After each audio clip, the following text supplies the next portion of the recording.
ठाकरेंच्या शिवसेनेत दुसऱ्यांदा फूट पडल्यानंतर आता पुन्हा पक्षांतर बंदी कायद्यावरून चर्चा सुरू झाली आहे।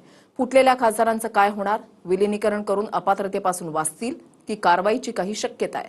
घटना तज्ञांचं काय मत आहे? पाहूयात त्यावरचा रिपोर्ट।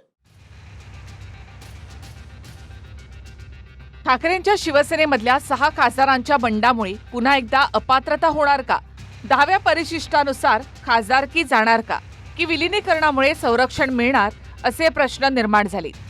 आता पक्षांतर बंदी कायदा म्हणजे 10वं परिशिष्ट काय आहे ते आधी समजून घेऊया। महत्त्वाची बाब की 2/3 एवढा बंडखोरांचा आकडा असला पाहिजे आणि उद्धव ठाकरे यांचे 9 पैकी 6 खासदार फुटलेत म्हणजे 2/3 एवढा आकडा आहे। दुसरी महत्त्वाची बाब की 2/3 सदस्य कोणत्या तरी राजकीय पक्षामध्ये विलीन होणं आवश्यक आहे। असं असेल तर अपात्रतेची कारवाई होत नाही। आता हाही प्रश्न आहे की विलीनीकरणाचा अधिकार नेमका कोणाला आहे? फुटणाऱ्या गटाला की मूळ राजकीय पक्षाला? घटना तज्ञांच्या मते 10व्या परिशिष्टानुसार विलीनीकरणाचा अधिकार हा फुटणाऱ्या आमदार किंवा खासदारांना नाही, तर मूळ राजकीय पक्षाला म्हणजे पक्ष नेतृत्वाला पर्यायाने उद्धव ठाकरे यांना आहे।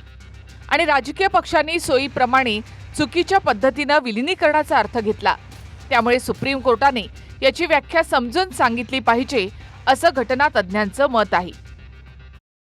10व्या शेड्यूलमध्ये देखील जर निवडून आलेले 2/3 पेक्षा जास्त लोक एखाद्या दुसऱ्या राजकीय पक्षात विलीन होत असतील तर त्यांचं अपात्रता होत नाही। आता लोकसभेच्या अध्यक्षांनी यावरती काय भूमिका घेतली हा एक भाग आहे, पण जर या 6 खासदारांनी जर आपला मूळ ओरिजिनल पक्ष सोडला नसेल तर त्यांना कुठल्या तरी राजकीय पक्षात विलीन व्हावं लागेल।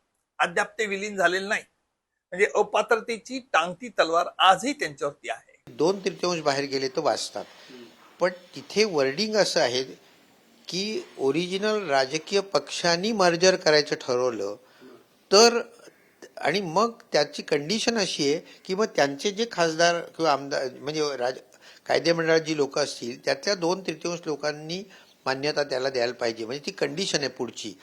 इथे होत आहे काय की इथे उद्धव ठाकरे काहीच बोललेले नाहीये, तिथे 6 जे लोक आहेत ती लोक बाहेर चाललेत।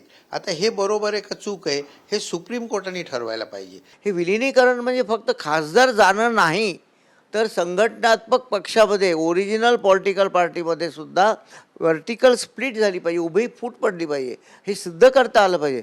हे सगळं होऊन झाल्यानंतर तो पक्ष कुठल्या तरी दुसऱ्या पक्षात विलीन होईल आणि ही प्रक्रिया पूर्ण होईल। काही दिवसांपूर्वी ममता बॅनर्जी यांच्या पक्षाच्या फुटीकडे देखील सहज लक्ष जाणार। 28 पैकी 20 म्हणजे तृणमूल काँग्रेसचेही 2/3 खासदार फुटले आणि NCPI या पक्षामध्ये विलीन झाले। मग तृणमूल काँग्रेसच्या फुटलेल्या खासदारांवर कारवाई का झाली नाही? ते अपात्र का झाले नाहीत हाही सवाल आहे। तर यातही पक्षांतर बंदी कायद्याच्या 10व्या परिशिष्टाच्या परिच्छेद 4चा अर्थ लावण्यावरून न्यायालयांमध्येच एकमत झालं नाही। यामध्ये 2 वेगळ्या हायकोर्टांचे परस्पर विरोधी निकाल आहेत। 2019 मध्ये गोव्यामध्ये काँग्रेसचे 2/3 आमदार फुटून भाजपमध्ये विलीन झाले। त्यावर मुंबई हायकोर्टाच्या गोवा खंडपीठाने निकाल दिला की 2/3 आमदारांच्या विलीनीकरणाला मूळ राजकीय पक्षांचं विलीनीकरण मानलं जाईल। आणि 2014 मध्ये कुलदीप बिश्नोई प्रकरणात पंजाब हरियाणाच्या हायकोर्टाने गोवा खंडपीठाच्या अगदी विरुद्ध निकाल दिला। केवळ 2/3 गट विलीनीकरणाचा निर्णय घेऊ शकत नाही, मूळ राजकीय पक्षाचाच निर्णय बंधनकारक आहे। त्यामुळे पुन्हा एकदा सुप्रीम कोर्टामध्ये कायद्याचा कीस पाडला जाईल आणि विलीनीकरणाचा अधिकार नेमका कोणाचा आहे, फुटणाऱ्या गटाला की मूळ राजकीय पक्षाला, यावर ठोस आणि अंतिम निकाल द्यावा लागेल। माझं स्पष्ट मत आहे, लोकशाही जर सुदृढ करायची असेल आणि घोडा बाजाराला जर आळा घालायचा असेल, इकडून पळून जाणं तिकडून पळून जाणं याला जर बंदी करायची असेल तर आपल्याला 10व्या परिशिष्टामध्ये देखील मोठ्या प्रमाणात दुरुस्ती करावी लागेल। आणखी एक मुद्दा हा व्हीपचा आहे।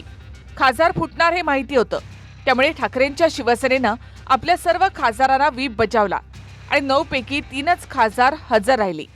त्यामुळे 6 खासदार व्हीप झुगारल्यामुळे अपात्र होणार का?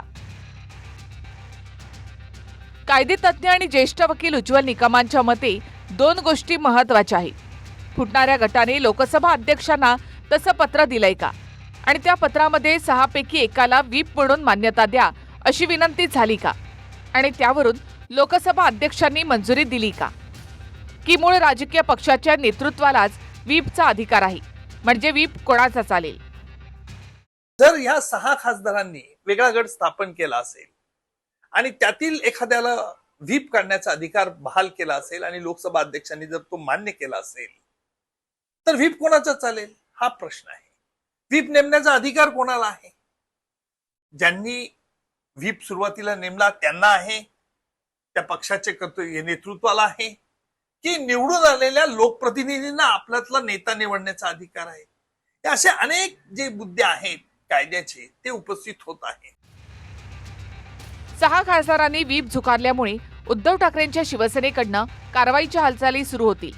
अर्थात निर्णय घेण्याचा पहिला अधिकार हा लोकसभा अध्यक्षांना आहे. शिंदेंच्या बंडानंतर विधानसभा अध्यक्ष राहुल नार्वेकरांनी सुद्धा ना शिंदेंच्या आमदारांना अपात्र केलं होतं ना ठाकरेंच्या आमदारांना. त्यानंतर प्रकरण सुप्रीम कोर्टामध्ये गेलं. तेव्हापासून तारीख पे तारीख सुरूच आहे. त्यामध्ये आणखी नव्या प्रकरणाची भर पडेल. जोपर्यंत पक्षांतर बंदी कायद्यावर सुप्रीम कोर्ट कठोर निर्णय देणार नाही तोपर्यंत फोडाफोडी सुरूच राहील आणि आमदार खासदारांना उड्या मारताना काहीच वाटणार नाही. Bureau report, TV9 Marathi.